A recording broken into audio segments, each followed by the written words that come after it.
If it wasn't bad enough having your supervisor looking over your shoulder every 5 minutes in the office, then what about asking you to keep Zoom on all day while you're working from home? Don't they trust you? On a personal level, it's all very Orwellian, but on a business level, is surveillance supervising even effective? Hi Heidi and Brent, and welcome to episode 5. So is Big Brother watching us in our home offices really a help, or is it a hindrance? It's interesting early on in the whole pandemic and the remote work world, there were people that were getting Zoom fatigue because they had to be on Zoom all day because their manager needed to see them.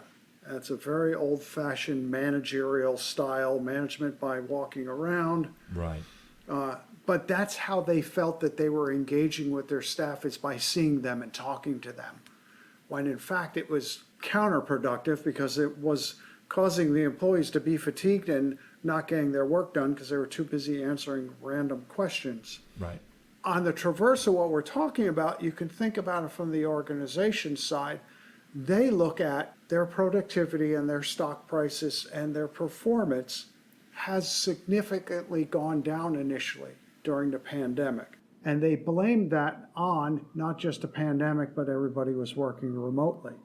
That since has come back. Profitability has come back, stock prices have gone back up, and everyone's still working remotely. So that initial thinking on their part was, it's because the pandemic and everybody's at home, they started to blame the remote work on part of their fiscal challenges. Now, what else is going to be proven if you take the time to look at what was successful in remote work and what needs to be adjusted? And maybe it's not putting people on Zoom 8 hours a day. And I'm going to hit on this Zoom fatigue question because it's actually very interesting.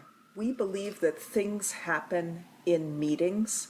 That is a question of belief, as much as a religion is a question of belief. Do you have data to back up that meetings produce things and have a purpose? Meetings are fundamentally a structure of in-office work. So of course, if you take something you did in the office and you shove it onto Zoom and you change nothing, guess what? It doesn't work. If you're surprised by that, you're slow. It's a question of really rethinking how we're looking at things, how we're seeing what the results are, and then planning backwards to functional and what makes sense. And that's what people are failing to do. They're just going with a binary in the office, out of the office. They're not changing the way they think. You know, should all employees come back to the office? My thoughts are, well, perhaps some of them do. And when I started my career as a video editor, that sort of community of editors was fantastic. I learned a lot from other editors. We would try and outperform each other on how quick an edit could be, or we'd embrace new music styles. We'd discuss edits. It was a very collaborative sort of process. But I still do a lot of work for people in Europe. You know, at 5 o'clock in Dublin, you know, the time difference of me being here in Denver, I could be told what I need to edit while they're asleep. I'm working. They wake up in the morning and they've got the edit to review that they ordered before they left the office the night before. I think what organizations need to figure out is, how are they going to not necessarily measure performance of their remote employees, but ensure that their remote employees are adding value to the organization. You don't have to monitor them. You don't have to have Zoom on all day so you can see them sitting at their desk. How do you measure productivity in the pre-pandemic world? And how are you going to measure productivity in the post-pandemic world? In your particular case, you create a product. That product then goes to someone else and they do something to it. Right. In our world, we are a no sunset corporation. We work with everybody all over the planet. We do calls at 2 a.m. if that needs to be. We can measure our performance on how do our organizations work. How do they respond to what we do? If you don't have a way of measuring your organization's performance in a remote environment, people are going to be nervous. Tim Cook is nervous about letting people just do what they do. because they're professionals. By God, wouldn't want them to do what they know how to do. And I'll just hit back on that very specifically to the examples you gave. Both of them are high advantage. One of them is an apprenticeship learning environment, which every organization needs to have an apprenticeship environment. Right. The other one is speed and opportunity to turn things around faster by utilizing flexibility. Both of those are good things, but again, we go back to the, have you really looked at what you're trying to achieve? And when you define where you're going and roll back from there, all sorts of opportunities emerge.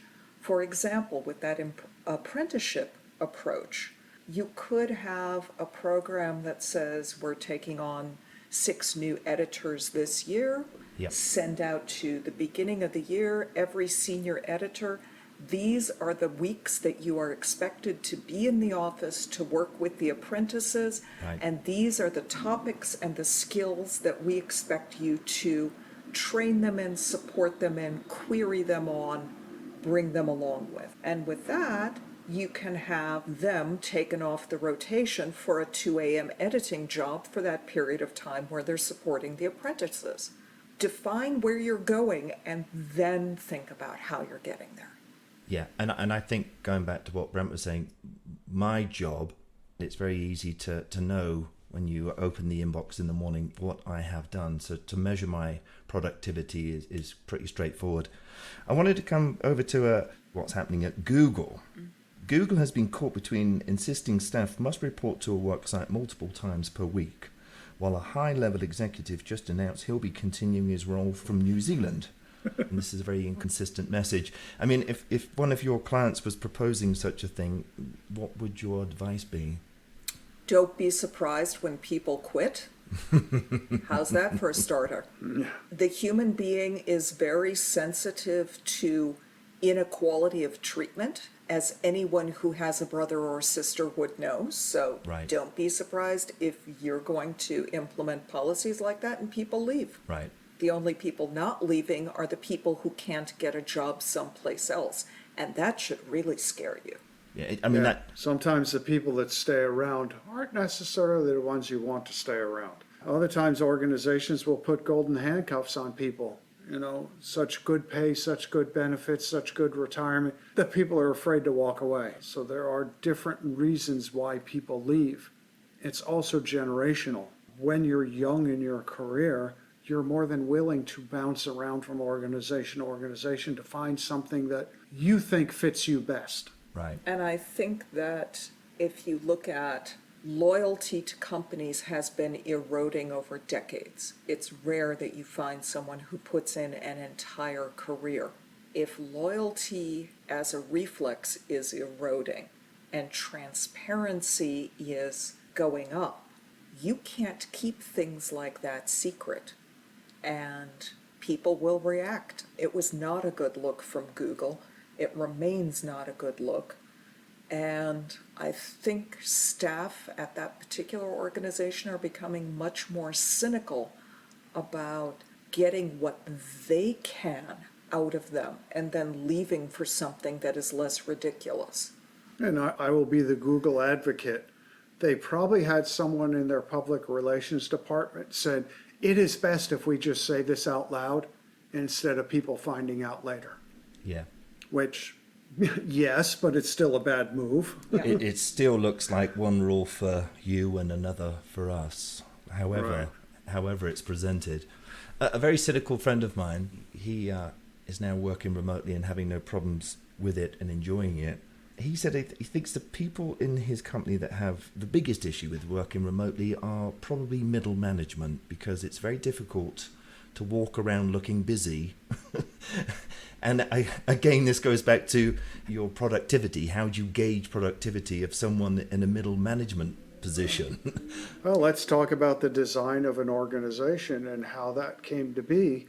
In a standard model of an organization, you have the knowledge base, the workers. You have middle management, which used to be the workers, and then you have senior management. Do we need that middle management as extensive as we used to in the past when they had to walk around and look busy. No. Do we need that? There is an old phrase in HR, it's called span of control, where every supervisor should only supervise 7 to 10 people. In the remote world, could that span of autonomy be much bigger than Right. span of control? I will join your cynical friend in that this is 15 years ago. I worked in an organization where we had your standard Monday meeting. And at the standard Monday meeting, there were some people who worked remote from our office.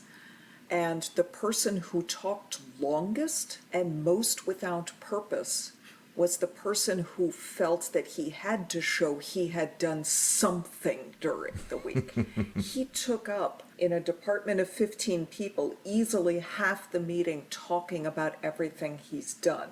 And he was a lesson for me that if you are insecure about how valuable your work is to the strategy and purpose of the organization, you'll fluff anything just to look like you need to keep your job. Right, absolutely. To all you middle management people out there who are quaking in their boots, I think it's really about working out a new way to show how productive you are.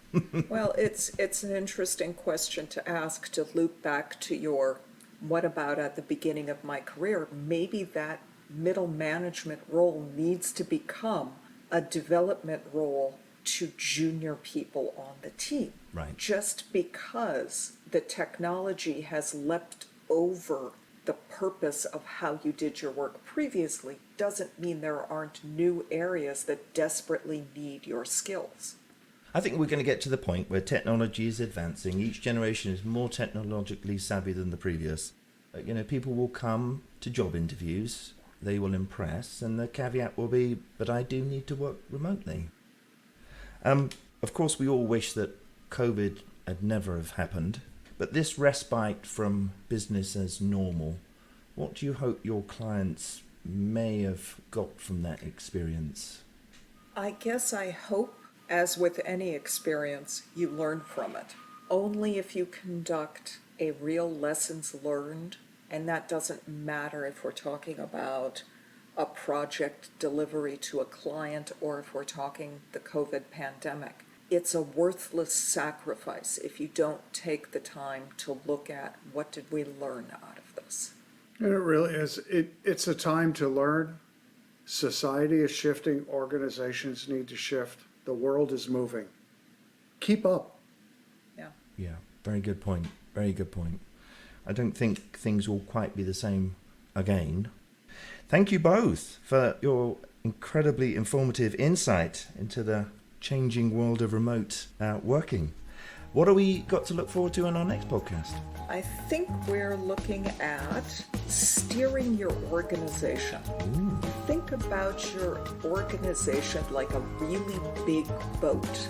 Perhaps that boat that got caught in the Suez Canal and got stuck. Do you really understand the levers you have to steer it? Excellent. Look forward to finding out more. Thank you both so much. Well, have a good day. And thank all our listeners.